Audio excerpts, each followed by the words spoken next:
Julian Ashcroft checked his gold Rolex, sneering at his wife across the courtroom table. He had everything: the high-powered lawyers, the multi-million-dollar company, and the judge in his back pocket. He looked at Eleanor, a woman he believed was a penniless orphan he'd rescued from mediocrity, and whispered, "You leave with what you came with, Ellie. Nothing."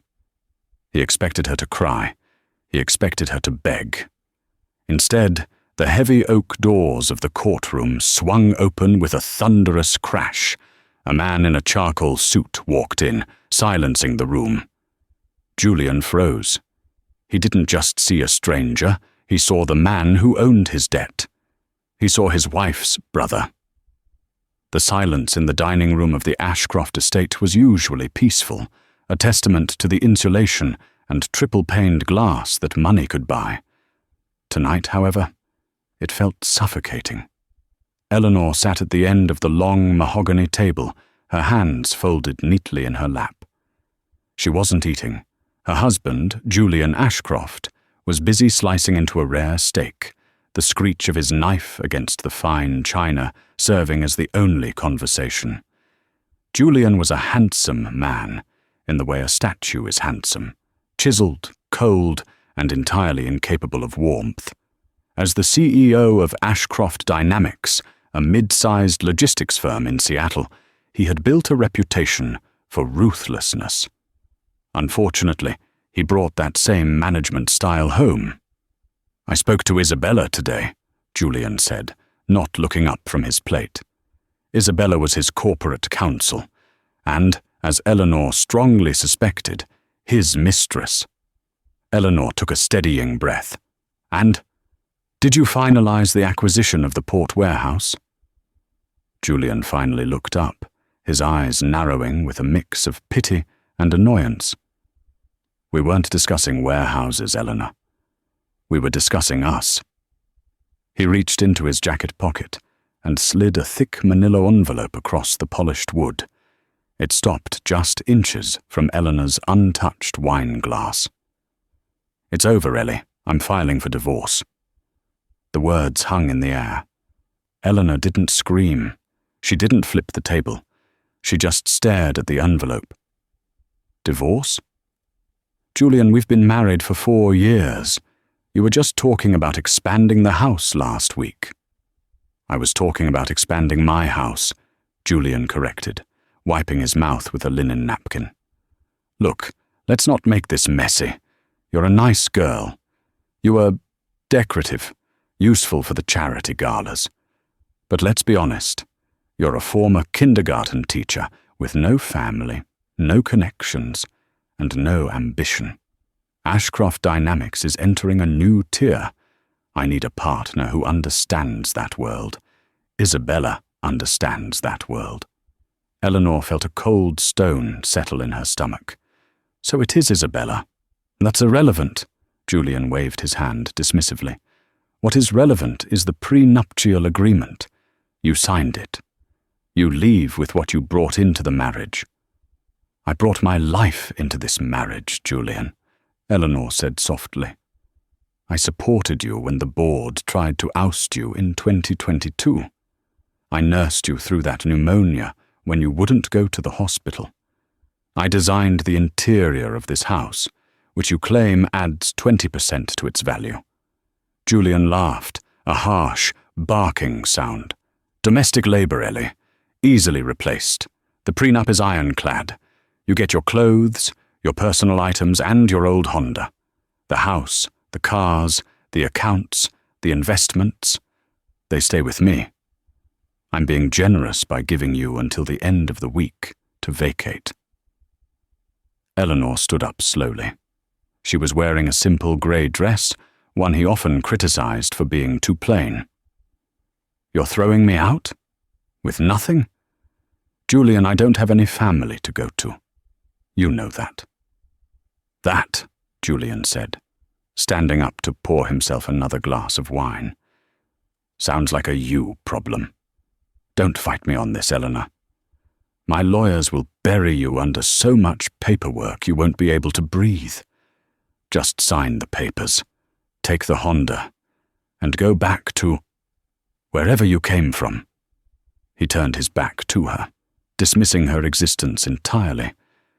Eleanor looked at his back, her eyes changing. The softness that usually defined her gaze hardened into something steely, something Julian had never bothered to notice. "You really think I'm worth nothing, don't you?" she asked. "Financially?" Julian chuckled. "Yes. You're a zero, Ellie. A rounding error." Eleanor reached out and picked up the envelope. She didn't open it. "Okay, Julian, if that's how you want to play it." "It's not a game," he sneered. "It's business." "Right," Eleanor whispered as she walked out of the dining room. "Business." The next 3 weeks were a masterclass in humiliation. Julian didn't just want a divorce, he wanted to scorch the earth. He froze their joint checking account, claiming unusual activity when Eleanor tried to buy groceries. He instructed the staff at the manor to stop laundering her clothes. He wanted her to break. He wanted her to beg him for a settlement so he could toss her a few $1,000s like she was a beggar on the street. Eleanor moved into a cheap motel on the outskirts of the city. It was a stark contrast to the sprawling Ashcroft estate, with peeling wallpaper and the sound of highway traffic keeping her awake. But she didn't cry. She spent her days on her laptop, making calls. Julian, meanwhile, was living it up. He was seen at high-end restaurants with Isabella Vane, a sharp-featured brunette with a reputation for destroying opponents in court. One afternoon, Eleanor walked into the law offices of Vane and Partners for the preliminary mediation. The conference room was all glass and chrome, overlooking the Seattle skyline. Julian sat at the head of the table, flanked by Isabella and 2 junior associates. Eleanor walked in alone, carrying a worn leather satchel. "You're late," Isabella said, not looking up from her files. "And you're unrepresented. Bold strategy, Mrs. Ashcroft. Or is it Miss Vance now?" "I don't need a lawyer to tell me what's fair," Eleanor said, taking a seat. Julian sighed theatrically. "Ellie, please, don't embarrass yourself.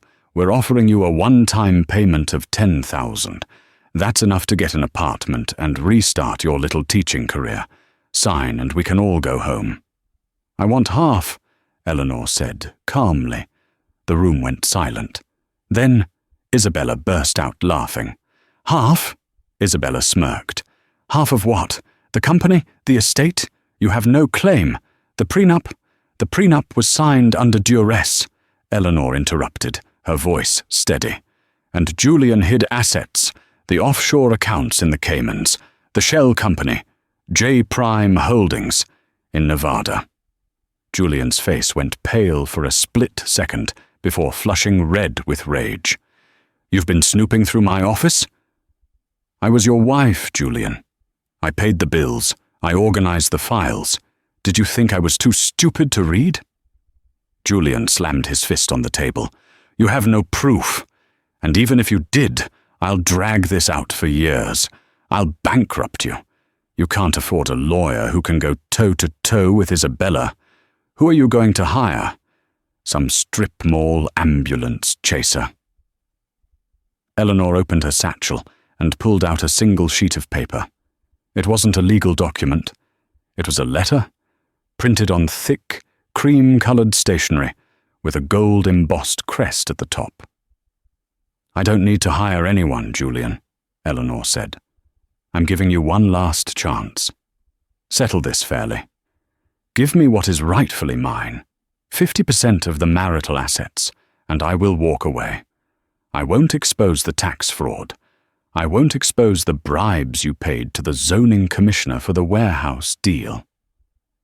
Isabella leaned forward, her eyes cold. "Is that a threat? That sounds like blackmail." "It's a negotiation," Eleanor replied. Julian stood up, buttoning his jacket. No deal. You get nothing. In fact, I'm taking the $10,000 offer off the table. Now you get 0. See you in court, Eleanor. I hope you enjoy living in your car." He stormed out. Isabella following him with a triumphant smirk. Eleanor sat alone in the conference room. She looked at the letter on the table. The gold crest at the top depicted a lion holding a globe, the seal of Thorn Enterprises. She picked up her phone and dialed a number she hadn't called in 7 years. It rang twice. "Hello?" A deep, commanding voice answered. "Sterling," Eleanor said, her voice finally cracking just a little. "It's Ellie." There was a pause on the other end, heavy with years of silence. "Ellie, where are you?"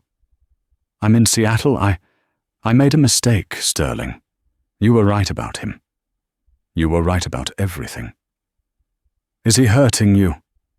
The voice on the line dropped an octave, becoming dangerous. "He's trying to destroy me," Eleanor whispered.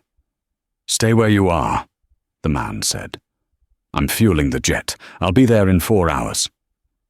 For Julian Ashcroft, the week leading up to the final divorce hearing felt less like a legal battle and more like a victory lap. With Eleanor out of the house, he had already begun erasing her presence. He hired a high-end interior designer to replace her cozy, rustic aesthetic with modern minimalism, sharp angles, cold steel, and black leather. It looked impressive, but it felt like a showroom, devoid of life. He sat in his corner office at Ashcroft Dynamics, overlooking the Seattle drizzle. The Port Warehouse deal had gone through, thanks to some creative accounting suggested by Isabella, and his stock prices were ticking upward. "You look like the cat who ate the canary," Isabella said, strolling into his office without knocking. She placed a venti coffee on his desk. "Better," Julian smirked, spinning a pen between his fingers. "I feel like the man who finally cut the dead weight. The hearing is tomorrow at 9 a.m. Judge Harrison is presiding. I've played golf with him at the Rainier Club for years. He hates alimony cases. This will be an open and shut dismissal." "And Eleanor?" Isabella asked, sitting on the edge of his desk, crossing her legs. "Any word from her camp?" Silence. Julian laughed. Radio silence. She probably realized she can't afford a lawyer and is too proud to beg. She'll show up, cry a little. Judge Harrison will bang his gavel, and I'll be a free man by lunch. I was thinking we celebrated Canlis tomorrow night. "I love a man with a plan," Isabella purred.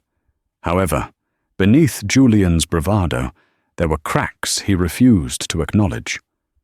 Since Eleanor left, his home life was in chaos. He missed appointments she used to manage. He lost his favorite cufflinks. The staff, usually loyal, seemed cold and distant. His housekeeper, Mrs. Higgins, had actually resigned 2 days ago, muttering something about working for a snake. Julian dismissed it all.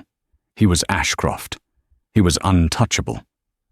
Later that afternoon, Julian received a call from his CFO, Marcus. "Julian, there's some odd movement in the market," Marcus said, sounding nervous. "Define odd," Julian snapped, checking his watch. He had a tailor fitting in 20 minutes. A massive block of our debt was just purchased on the secondary market. We have those 3 bridge loans we took out for the warehouse expansion. They were bundled and sold this morning. "So? Banks sell debt all the time, Marcus. Who bought it?" "That's the thing. It wasn't a bank. It was a private equity firm called Obsidian Capital. I've never heard of them, but they moved fast. They bought the debt at a premium, Julian. That means they wanted it bad." Julian frowned. "Obsidian? Sounds dramatic. Whatever. As long as they don't call the loans early. I don't care who holds the paper. Just keep the stock price up, Marcus. I have a divorce to win tomorrow." He hung up, annoyed by the interruption. He didn't know it then, but that phone call was the sound of the guillotine blade being hoisted up, preparing to drop. That evening, in a luxury suite at the Four Seasons Hotel downtown, far nicer than the motel Eleanor had been staying in, Eleanor stood by the window. She looked different. The grey, shapeless dresses were gone. She wore a tailored navy pantsuit that screamed power. Her hair, usually pulled back in a messy bun, was blown out in sleek waves. Sitting on the velvet sofa behind her was a man who looked like a more dangerous version of Julian. He had broad shoulders, steel grey eyes, and an aura of absolute command. He was typing on a secure satellite phone. "It's done," Sterling Thorne said, setting the phone down. "Obsidian Capital has acquired 85% of Ashcroft Dynamics' outstanding liabilities. Technically, I own his company's mortgage, his warehouse loans, and the lease on his corporate jet." Eleanor turned around, her expression unreadable. "You didn't have to buy his debt, Sterling. I just wanted a fair divorce settlement." Sterling stood up and walked over to his sister, placing a gentle hand on her shoulder. "Ellie, you ran away from the family 7 years ago because you wanted to find true love with a man who didn't care about the Thorne money. I let you go because I wanted you to be happy. But this man, he treated a daughter of the House of Thorne like a servant. He humiliated you. He doesn't just owe you half. He owes a debt of honor." He checked his watch, a Patek Philippe that cost more than Julian's car. "Tomorrow isn't a divorce hearing, Ellie," Sterling said, his voice dropping to a low growl. "It's an execution." The King County Superior courtroom was a drab room filled with the smell of floor wax and stale coffee. Julian Ashcroft sat at the petitioner's table, checking his phone. He looked immaculate in an Italian silk suit. Beside him, Isabella Vane was organizing her files with the precision of a shark organizing its teeth. On the other side of the aisle, Eleanor sat alone. The gallery was mostly empty, save for a few bored clerks and a local reporter who covered high-profile divorces, hoping for a scandal. "All rise," the bailiff droned. Judge Harrison swept in, his black robes billowing. He was an older man with a sour expression and little patience. He sat down, adjusted his glasses, and looked at the docket. "Ashcroft versus Ashcroft," the judge grunted. "Let's make this quick. I have a 1 p.m. tea time." Julian winked at Isabella. It was in the bag. "Your Honor," Isabella began, standing up, "we are here to enforce the prenuptial agreement signed by both parties 4 years ago. Mr. Ashcroft is a successful businessman who has built his empire through tireless work. Miss Vance, formerly Mrs. Ashcroft, brought 0 assets into the marriage and contributed nothing to the business. The prenup clearly states a separation of assets. We are generously offering a $5,000 stipend to help her move, which is more than legally required." Judge Harrison looked at Eleanor. "Miss Ashcroft, you are unrepresented." Eleanor stood up. "I am representing myself for the moment, Your Honor." "Unwise," the judge muttered. "Do you contest the prenup?" "I do," Eleanor said, her voice clear and strong. "It was signed under duress 2 days before the wedding, without independent legal counsel. Furthermore, Mr. Ashcroft has hidden significant marital assets in offshore accounts, specifically in the Cayman Islands under J. Prime Holdings. Because of this fraud, the prenup should be nullified." Julian jumped up. "Objection. She's lying. She has no proof." "Sit down, Mr. Ashcroft," the judge snapped. He turned his eyes to Eleanor, looking skeptical. "Those are serious accusations, young lady. Do you have evidence?" "I have copies of the wire transfers," Eleanor said, reaching for a folder. Isabella cut in smoothly. "Your Honor, these are likely forged or obtained illegally. Eleanor is a desperate woman. She was a kindergarten teacher. She doesn't understand complex finance. She sees a transaction she doesn't understand and cries, 'Fraud.' This is a waste of the court's time. She is simply trying to extort my client." The judge sighed, rubbing his temples.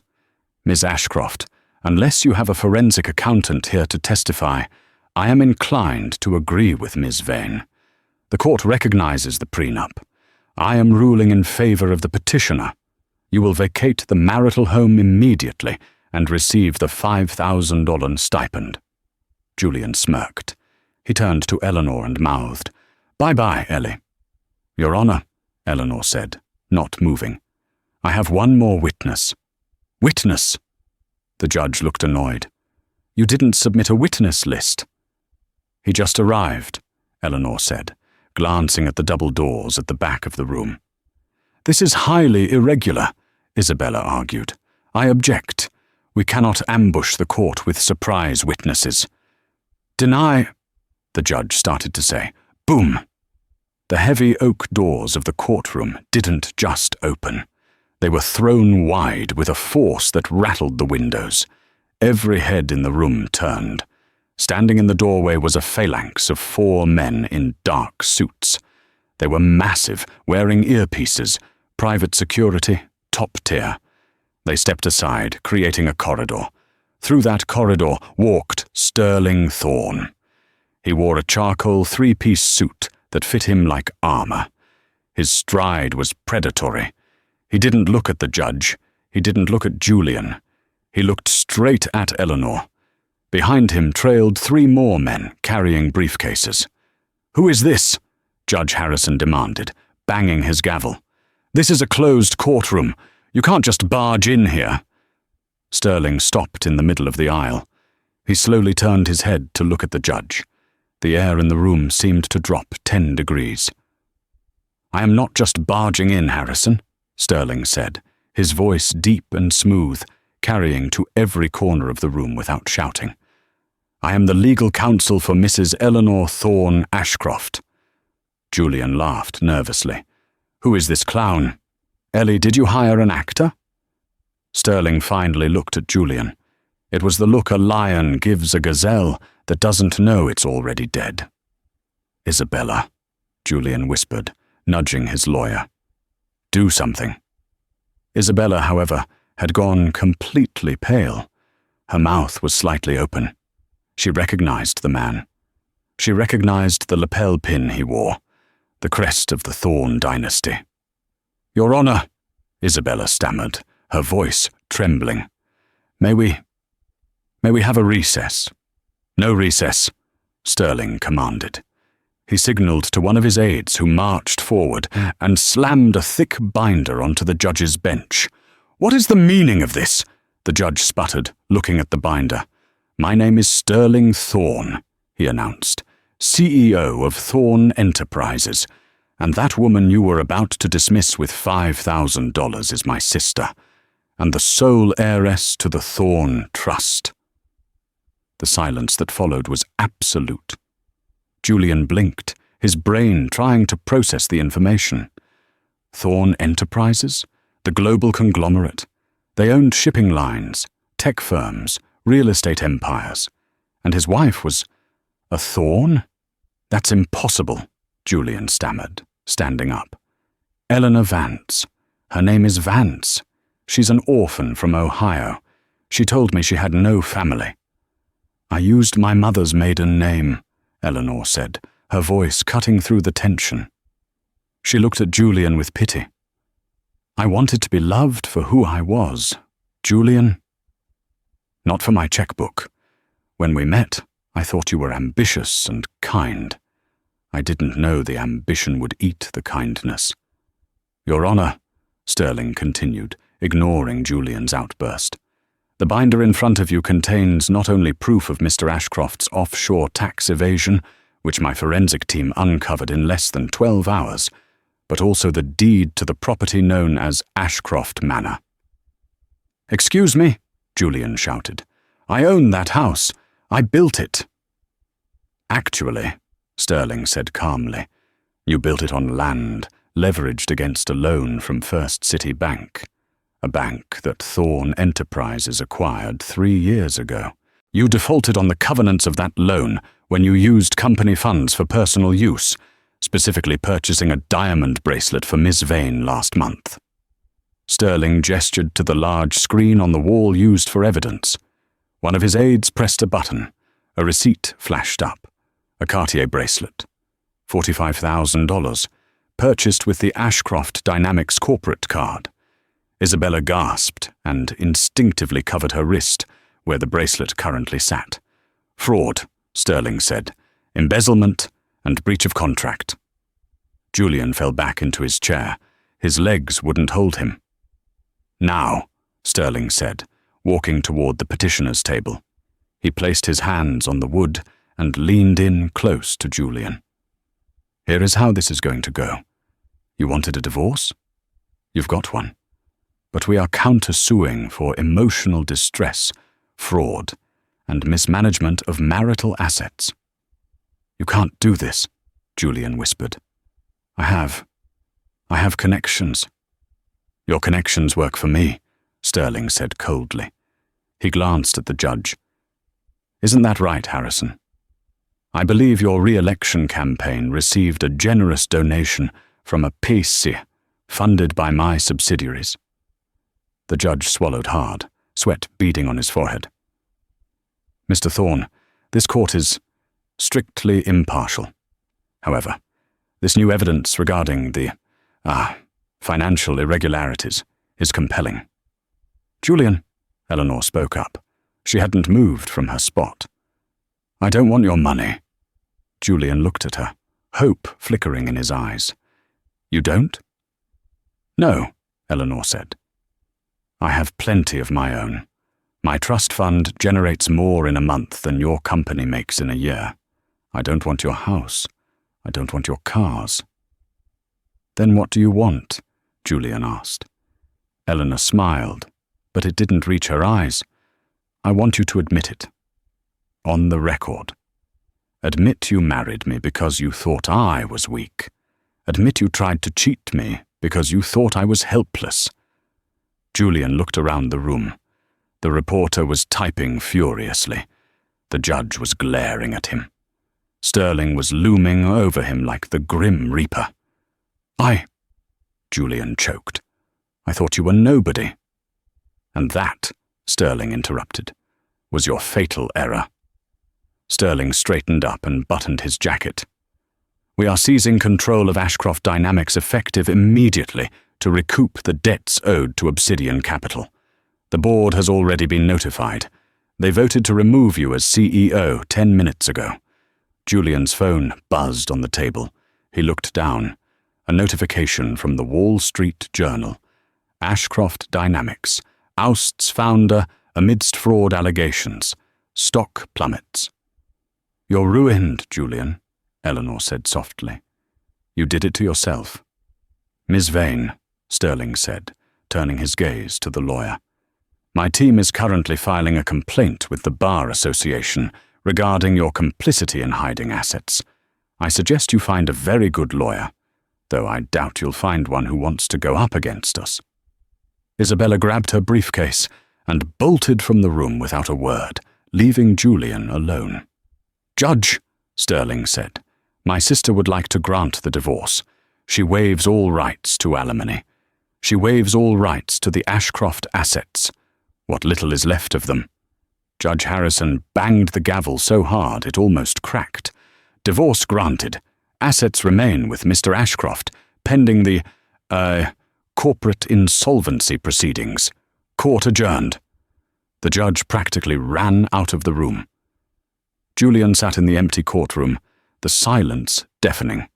He had kept his house and his car, technically, but his company was gone. His reputation was incinerated, and the debts he owed were now called in by a man who hated him. Eleanor walked over to him one last time. She placed her wedding ring on the table. It was a modest diamond, one he had bought when he was still trying to be a good man. Goodbye, Julian, she said. She turned and took Sterling's arm. Let's go home, Ellie, Sterling said, his voice softening instantly as he looked at his sister. Yes, she said. Let's go. As they walked toward the heavy doors, Julian shouted, his voice cracking. "I loved you. In the beginning, I loved you." Eleanor stopped. She didn't turn around. "No, Julian," she said. "You loved owning me. There's a difference." She walked out, the doors swinging shut behind her, leaving Julian Ashcroft in the wreckage of his own arrogance. 6 months had passed since the doors of the courtroom slammed shut on Julian Ashcroft's life. In the world of high finance, blood is in the water for only a moment before the sharks finish the meal. Julian had been devoured. Sterling Thorne wasn't satisfied with simply taking the company. He ensured Julian was radioactive. Every resume Julian sent out was met with silence. Every old friend he called suddenly had a meeting to run to. Julian sat in a cramped studio apartment in a rougher part of Seattle. The wallpaper was peeling, a grim echo of the motel Eleanor had once been forced into. The irony wasn't lost on him, though he lacked the grace to accept it. He adjusted his tie in the cracked bathroom mirror. It was his last good suit, the only one he hadn't sold to pay rent. Tonight was his Hail Mary. He had read in the Seattle Times that the Thorne Foundation was hosting its annual Winter Solstice Gala at the Fairmont Olympic Hotel. Tickets were $5,000 a plate. Julian didn't have a ticket, but he still knew the catering manager from his old life. He called in a favor, begging for a shift as a waiter. It was humiliating, but he needed FaceTime. He had convinced himself of a delusion. If Eleanor just saw me, if she saw how much I've suffered, she'd take me back. She's soft. She's a kindergarten teacher at heart. She fixes broken things. He arrived at the hotel, entering through the service entrance. The kitchen was chaotic. "Ashcroft, you're on champagne duty. Trays up, chin up. Don't look the guests in the eye unless spoken to," the floor manager barked. Julian swallowed his pride, grabbing a silver tray filled with crystal flutes. He walked out into the ballroom. It was a world he used to rule. Chandeliers dripped with light. A live orchestra played Debussy. The room was filled with Seattle's elite, tech moguls, politicians, old money. And there she was. Eleanor stood near the center of the room, but she was unrecognizable from the woman he had discarded. She wore a gown of emerald silk that hugged her figure, her hair cascading in loose waves over her shoulders. She was laughing at something a handsome man in a tuxedo was saying. Julian felt a sharp pang of jealousy. He moved through the crowd, his heart pounding. He needed to get close. He needed a moment. He watched as Isabella Vane, his former mistress and lawyer, entered the room on the arm of a rival CEO. Julian froze. He approached her, forgetting his place. "Isabella," he whispered. Isabella turned, looking down at his uniform. Her eyes widened, then narrowed into slits of amusement. "Julian, oh my God, are you serving drinks?" "I need to talk to you. You abandoned me," Julian hissed, the tray shaking in his hand. "I survived, darling," she laughed, grabbing a glass of champagne from his tray. "You were a sinking ship. I just took the lifeboat. Now run along. You're blocking the view." She turned her back on him. Julian's face burned hot with shame. He stumbled away, nearly dropping the tray. He looked back toward Eleanor. She was moving toward the balcony for some fresh air. This was his chance. He ditched the tray on a side table and followed her out into the cold night air. "Ellie?" She turned around. The smile dropped from her face, replaced not by anger, but by a calm, distant curiosity. "Julian," she said. She didn't sound scared. She sounded bored. "Ellie, please." Julian stepped forward, his hands open. "Look at me. I've lost everything. The company, the house, my reputation. I'm living in a shoebox. I'm working as a waiter at your party." "I see that," Eleanor said, glancing at his uniform. "It's honest work, Julian. You should be proud. It's more honest than what you did as a CEO." "I made a mistake," Julian's voice cracked, tears welling up in his eyes. Some real, some manufactured. I let my ambition blind me. But I miss you, not the money. I miss us. I miss the way you used to make coffee in the morning. I miss your laugh. Please, Ellie, give me a second chance. I can sign a post-nup. I'll do anything. Just take me back. Eleanor looked at him for a long moment. The silence stretched, filled only by the distant sound of traffic and the muffled orchestra. You miss the coffee, Eleanor repeated softly. You miss the domestic labor. You don't miss me, Julian. You miss having a fan. No, Stop, she said, raising a hand.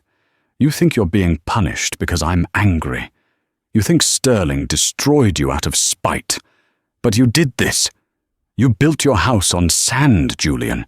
You cheated, you lied, and you treated people like disposables. The wind blew and your house fell down. That's not karma. That's physics. I can change, Julian begged, dropping to his knees on the cold concrete of the balcony. Please, Ellie, I have nowhere else to go. The glass doors behind them opened. Sterling Thorne stepped out. He didn't look angry. He looked like a man taking out the trash. Is there a problem here, Miss Thorne? Sterling asked, ignoring Julian completely. No problem, Sterling, Eleanor said, looking down at her ex-husband.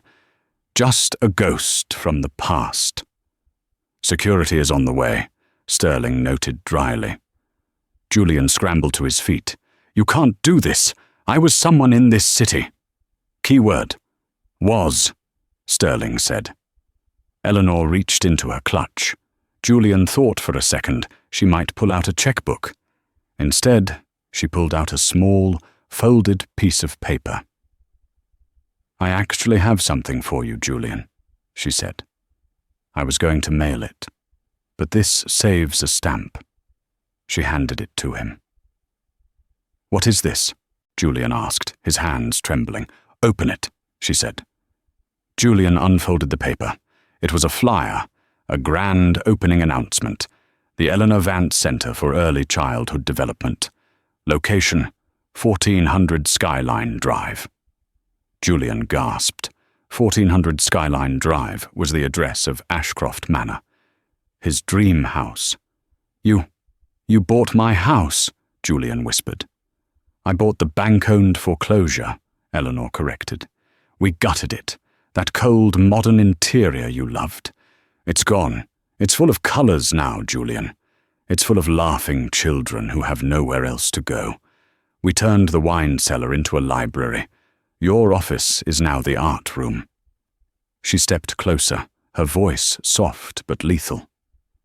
I took the symbol of your greed and turned it into a home for those with nothing. That is my closure. The crystal chandeliers of the Fairmont's grand ballroom didn't just sparkle. They seemed to mock Julian Ashcroft. Every refraction of light was a reminder of a world he had been forcibly ejected from. The air smelled of expensive perfume, roasting prime rib, and the crisp metallic scent of old money, a scent Julian had once worn like a second skin. Now he smelled like industrial laundry detergent and anxiety. Julian adjusted the collar of his stiff, white waiter's uniform. It was a size too small, pinching his neck, a constant physical reminder of his reduced station. He stood near the service entrance, a silver tray of champagne flutes balanced precariously in his hand. His knuckles were white. He wasn't supposed to be here. In fact, if the floor manager, a man named Henderson, who used to valet Julian's Porsche, knew who he was, Julian would have been escorted out the back door. But Julian had shaved his signature beard, lost 20 pounds from stress and a diet of instant noodles, and aged 10 years in 6 months. He was a ghost. "Tray up, newbie," a passing server hissed, bumping Julian's shoulder. "You're not paid to stare at the guests." Julian swallowed the bile rising in his throat. "I used to tip people like you $100 just to get my car faster," he thought. But he said nothing. He couldn't afford to. He needed this shift. His rent in the basement studio apartment in Bremerton was 3 days late, and his landlord was a man who didn't believe in grace periods. But money wasn't the only reason he had begged for this shift. He knew she would be here. The Winter Solstice Gala was the premier event of the Seattle social calendar, hosted annually by the Thorne Foundation. And tonight, Eleanor was the guest of honor. Julian moved into the crowd, weaving through the tuxedos and designer gowns. He felt invisible. It was a strange, suffocating sensation. 6 months ago, entering a room like this would have caused a gravitational shift. Heads would turn.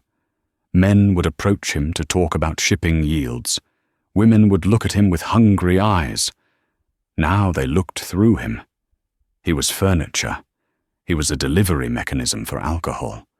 And then the crowd parted near the center of the room, and Julian forgot how to breathe. Eleanor stood beneath the central chandelier. If Julian had thought she was beautiful before, he realized now that he had been looking at a flower kept in the dark. Now, she was in full bloom. She wore a gown of deep emerald velvet that cascaded to the floor, off the shoulder, revealing skin that glowed under the warm lights.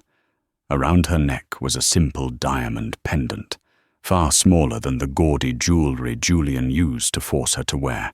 Yet it looked infinitely more expensive because she wore it with confidence. She was laughing. It was a sound Julian hadn't heard in years, a genuine throaty laugh that reached her eyes. She was holding a glass of sparkling water, listening to a tall man with salt and pepper hair who looked like a senator. Julian felt a surge of possessiveness so hot it almost made him drop the tray. "She's mine," his mind screamed. "She's my wife, my creation." He needed to get to her.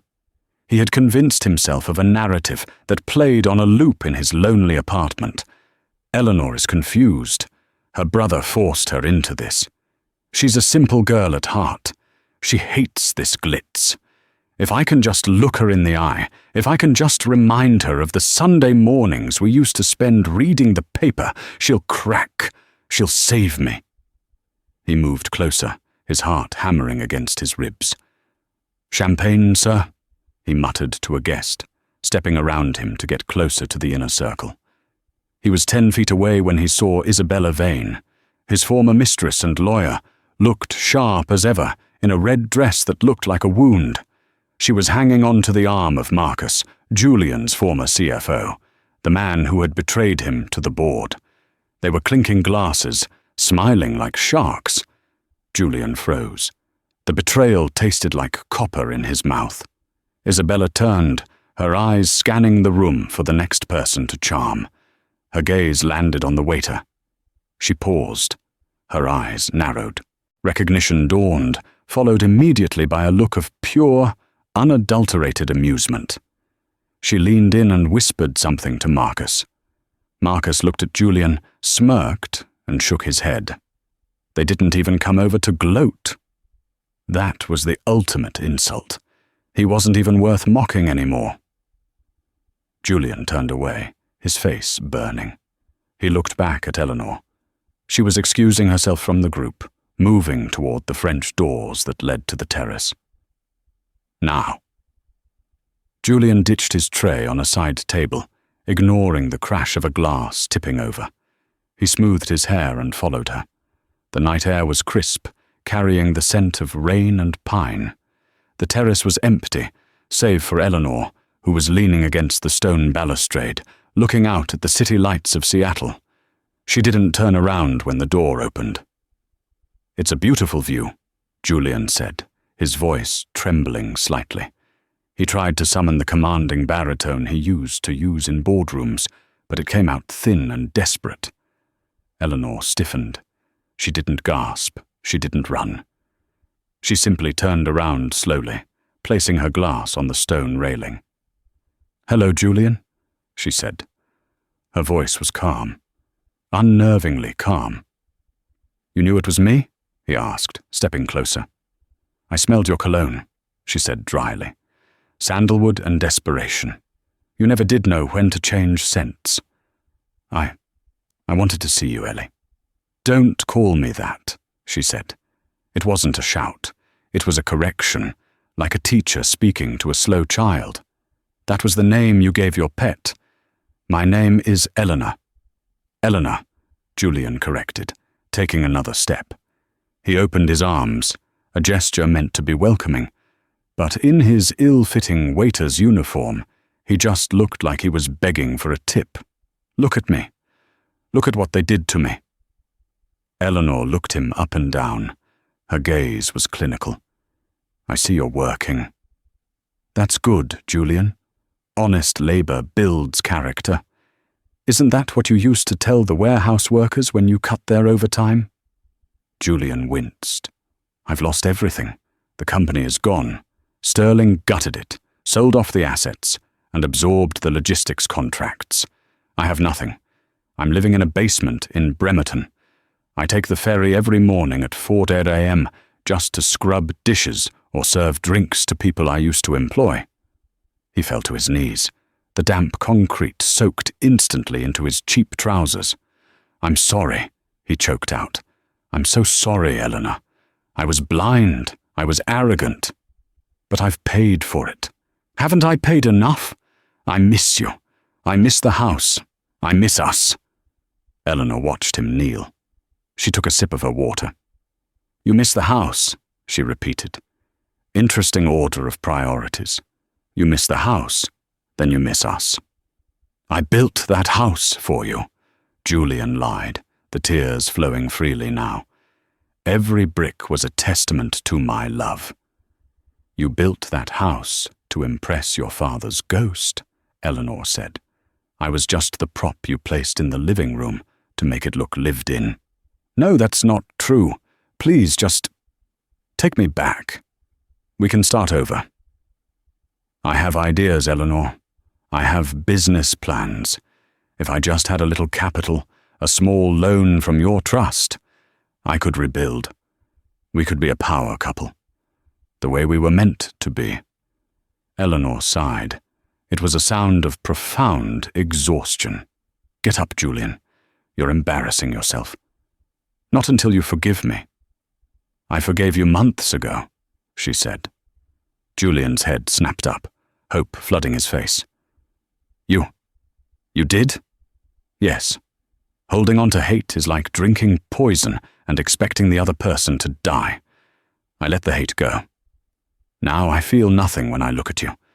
You're just a stranger with a familiar face. The glass door slid open behind them. Sterling Thorne stepped out. He was wearing a tuxedo that cost more than Julian's former car. He didn't look angry. He looked at Julian with the mild annoyance one might have for a stray dog that wandered onto the porch. Security is on the way, Eleanor, Sterling said quietly. Do you need me to remove him myself? No, Eleanor said. She opened her clutch, a small, silver thing. He was just leaving, but I have something for him first. Julian stood up, wiping his eyes. Money? Are you giving me a check? Eleanor pulled out a folded piece of heavy cardstock. It was a brochure. She handed it to him. Consider this your closure, Julian, she said. Julian took the brochure. His hands shook as he opened it. It was a glossy pamphlet for a grand opening. The front cover featured a photo of a large, familiar estate. The sprawling lawns, the limestone columns, the triple-paned windows, Ashcroft Manor. But the sign in the front yard didn't say Ashcroft. It read, The Eleanor Vance Refuge for Women and Children. Julian stared at the image. You still have the house? I bought the foreclosure from the bank after you defaulted, Eleanor explained, her voice gaining a sharp, triumphant edge. Sterling wanted to bulldoze it. He said it had bad energy, but I had a better idea. She pointed a manicured finger at the photo in the brochure. You see that window? The one on the second floor? That was your master suite. The room where you locked yourself in to call your mistress. The room where you told me I was worthless. Julian nodded dumbly. It's a nursery now, Eleanor said. We painted it yellow. It sleeps 6 toddlers who have been removed from abusive homes. The silence you loved so much, it's gone. That room is filled with laughter and crying and life. She pointed to the west wing. Your wine cellar? The one with the 5,000-odd vintage reds you wouldn't let me touch? We drained the wine. It's a food pantry now. It holds formula, canned goods, and blankets for mothers who ran away with nothing but the clothes on their backs. Julian felt like he had been punched in the gut. You turned my palace into a homeless shelter? I turned your mausoleum into a sanctuary, she corrected. I took the symbol of your greed, a house built to keep people out, and turned it into a place that welcomes everyone in. She stepped closer, so close he could see the gold flecks in her eyes. You told me to leave with nothing, Julian. Do you remember? You said I was a zero. Well, I took that, nothing, and I built something real. And the best part? The plaque by the front door dedicates the building to all the women who survived men like Julian Ashcroft. Julian crumpled. The architectural legacy he thought would immortalize his name was now a monument to his cruelty. Go, Sterling said, his voice dropping an octave, before I throw you off this balcony. Julian backed away. He clutched the brochure to his chest like a shield. He stumbled through the service door, down the back stairs, and out into the alleyway where the dumpsters sat. He sat on a wet crate, the rain beginning to fall, soaking his white waiter's jacket until it was translucent. He looked at the brochure one last time. The house looked beautiful, brighter than it had ever looked when he owned it. He realized then that the house had never rejected Eleanor. It had rejected him. The town of Orofino, Idaho, was a gray place in the winter. The sky was the color of a bruised plum, and the snow turned to slush the moment it hit the pavement. Julian Ashcroft sat in the corner booth of Sal's Diner, a greasy spoon on the edge of the highway. He was 45, but he looked 60. His hair was thinning and grey, his face lined with the deep grooves of a man who frowned in his sleep. He wore a blue work uniform with a patch that said, Julian, shift supervisor. He managed a loading dock for a regional trucking company. It was logistics, technically, but instead of moving millions of dollars of tech across the Pacific, he was shouting at teenagers to load pallets of fertilizer onto rusty trucks. He had no wife. He had no children. He had a 1-bedroom apartment above a bowling alley where the rumble of the lanes kept him up until midnight. More coffee, hun? The waitress, a kind woman named Barb, asked. Please, Julian rasped. He stared into the black liquid. It was bitter, but it was hot. Above the counter, a small television was playing the national news. Julian usually tuned it out, preferring the silence of his own regrets. But a familiar melody caught his ear. A piano piece. Debussy. The same song the orchestra had played that night at the Fairmont. He looked up. The screen showed a sweeping drone shot of a massive estate in Seattle, covered in snow, twinkling with thousands of Christmas lights. And finally tonight, the anchor smiled. A story of hope. The Eleanor Vance Refuge is celebrating its 5th anniversary. Since opening its doors, the center has helped over 1,000 families transition from crisis to stability. Julian's hand shook. He put the coffee cup down. The camera cut to a press conference. There she was, Eleanor. She looked older, but in the way fine wine ages. Deeper, richer. She wore a thick wool coat and a scarf. She was holding the hand of a little girl, maybe 4 years old, who was hiding behind her legs. Standing next to Eleanor was a man. He wasn't Sterling. He was tall, wearing a simple flannel shirt and a parka. He had a kind face, the kind of face that smiled easily.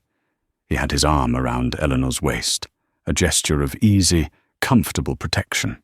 "Mrs. Thorne Mitchell?" a reporter asked. "What is your message to those watching who feel like they've hit rock bottom?" Eleanor looked into the camera. Her eyes were fierce.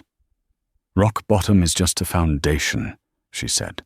"I was once told that I had no value, that I should leave with nothing. But I learned that nothing is just a blank page. You can write whatever you want on it. To anyone watching who feels worthless, you are the architect of your own future. Don't let anyone else hold the blueprints." The camera zoomed out. The little girl tugged on Eleanor's hand, and Eleanor bent down to pick her up, kissing her cheek. The husband laughed and kissed Eleanor's temple. They looked impenetrable, a fortress of happiness. The segment ended. The screen cut to a commercial for car insurance. Julian sat in the diner, the silence around him deafening despite the clatter of silverware. He looked at his reflection in the dark window. He saw a man who had traded love for leverage and ended up with neither. He reached into his pocket and pulled out his wallet to pay. Tucked in the back fold, worn soft as fabric from years of touching, was the corner of that old brochure. The Eleanor Vance Refuge. He looked at it for a long moment. Then, with a shaking hand, he pulled it out. He walked over to the trash can by the door. He hovered his hand over it. He realized that keeping it was just another form of vanity, a way to pretend he was still part of her story. But he wasn't. He was just the prologue she had torn out. He dropped the scrap of paper into the trash. "Keep the change, Barb," Julian said softly. He buttoned his coat and walked out into the cold Idaho night. The wind bit at his face, but he didn't flinch. He just kept walking, one foot in front of the other, disappearing into the grey, snowy dark, a man who had finally learned the cost of everything and the value of nothing. Wow. Just wow. That ending hits hard, doesn't it? Julian spent his whole life trying to build an empire, only to end up watching his wife build a legacy of love in the very house he used to control. It's the ultimate karmic justice. He wanted to be a king, but he ended up exiled in the snow, while the queen of nothing saved the kingdom. I think the most powerful moment was Eleanor turning the wine cellar into a food pantry, taking his selfishness and turning it into selflessness. It really shows that the best revenge isn't anger, it's success and kindness. What did you guys think of Julian's fate? Did he deserve to be alone in that diner? Or did you feel a tiny bit of pity for him at the end? And what would you have done if you were Eleanor on that balcony? Let me know your thoughts in the comments. If this story moved you, please hit that like button. It helps get these stories to more people. And if you haven't already, subscribe and turn on notifications. I have an even crazier revenge story coming up next week that you won't want to miss. Thanks for watching, stay safe, and be kind.